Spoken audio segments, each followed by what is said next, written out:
नमस्कार दोस्तों। ये कहानी नहीं है किसी मिलेनियर की और ना ही किसी बाबा की। ये कहानी है दया और सहानुभूति की।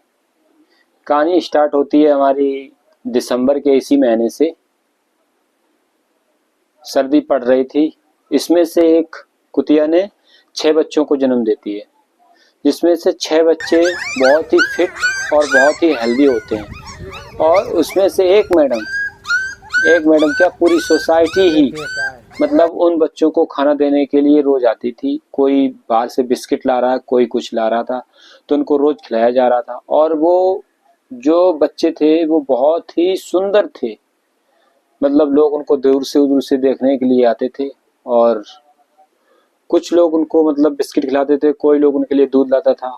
अभी कुछ दिन पहले की बात है, जिसमें से सबसे पहले ये वो 6 डॉगी थे। वो 6 के 6 एक साथ बीमार पड़ जाते हैं और उसमें से एक से 2 दिन बाद ऑन द स्पॉट मतलब राम राम सत्य हो जाती है उसकी।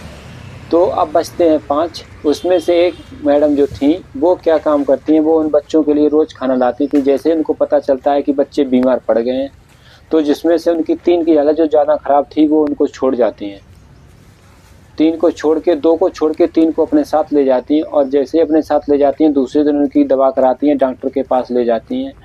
और यहाँ तक कि जब उसमें से एक बच्चा सही हो जाता है तो वो वापस छोड़ भी जाती हैं। अब उनके घर पे रह जाते हैं 2। धीरे धीरे यही क्रम चलता रहता है और वो उन बच्चों की दवा कराती रहती हैं। यहाँ तक तो कहानी सही थी, लेकिन होता क्या है, अचानक से आज की डेट में अब वो 6 में से 3 ही पप्पी बचे हुए हैं और 3 जा चुके हैं। तो होता क्या है कि मैंने ये देखा है कि उस सोसाइटी में इतने लोग थे, किसी के अंदर वो दया नहीं दिखी जो उनके अंदर थी। उन्होंने ना तो पैसे की परवाह की कि कितना पैसा खर्च हो जाएगा, और आज दिन तक वो उनका इलाज करा रही हैं। तो मतलब कहने का ये है कि जो उनके अंदर दया थी ना, उसे देख के ये लगता है कि मर्सी तो हर किसी के दिल से नहीं आती, वो तो भगवान का ही एक रूप है जो उनके ही अंदर पूरी सोसाइटी में आई।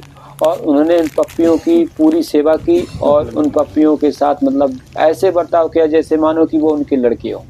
क्योंकि तो हमारी जो हमें ये उनकी द्वारा ये किया गया कार्य हमें ये सिखा गया है कि मनुष्य के अंदर दया का होना ज़्यादा जरूरी है, ना कि सहानुभूति की। क्योंकि अक्सर हम लोग देखते हैं जब कोई बीमार पड़ जाता है तो हम लोग उसको बस, कुछ लोग आते हैं ना तो उसमें ये पूछेंगे और ठीक हो, कैसे हो, हालचाल ठीक है, बस ये पूछ के, या फिर यहाँ तक कि ये कहेंगे और दवा ववा ले लेना, अपनी एक सहानुभूति दिखा के चले जाते हैं।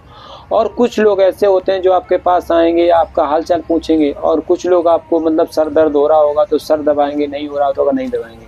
तो ये होती है दया। दया और सहानुभूति दोनों में बहुत बड़ा अंतर है। क्योंकि हमारे अंदर जब दया का भाव होता है ना तो बहुत अच्छी बात होती है, और जब दया ही नहीं होती है तो फिर कुछ भी नहीं होती। सहानुभूति दिखाने को तो कोई भी दिखा देता है, और जब दया का वक्त आता है तो कोई नहीं दिखाता है। चलो हम थोड़ा यहाँ कहानी से थोड़ा भटक रहे हैं, अपने कहानी पे वापस आते हैं। तो वो बच्चे सही हो जाते हैं, और आप इस वीडियो में देख रहे होंगे, इस फोटो में देखो, इन उन 3 पप्पी जो बचे हुए उनको रोज इनकी दवा हो रही है। पैसे की बात मैं यहाँ नहीं करूंगा कि आज तक मैडम का कितना पैसा हो गया। आप लोगों को अगर मैं बता दूं तो आप लोग विश्वास नहीं करोगे कि उन 3 पप्पी पे अभी तक जो स्ट्रीट डॉग हैं उन पे बहुत ही खर्चा हो चुका है। मैं खाली उनके साथ जाता हूँ, वो पप्पी के पकड़ के बैठते हैं इसलिए उनके साथ जाते हैं, और बाद बाकी मेरे भी अपना एक भी पैसा, बस मेरे पास से जो कार्य हो रहा है मैं बस वही कर रहा हूँ, और बाद बाकी सब कुछ वही देख रही हैं। और इतनी बड़ी सोसाइटी से है, मैंने शिक्षा ली है कि जो वहाँ पे देखने वाले लोग थे वो कोई नहीं था, केवल वो सिर्फ एक ही लोगों के अंदर मुझे वो दया दिखी जो वहाँ पे किसी लोगों के पास नहीं थी। अगर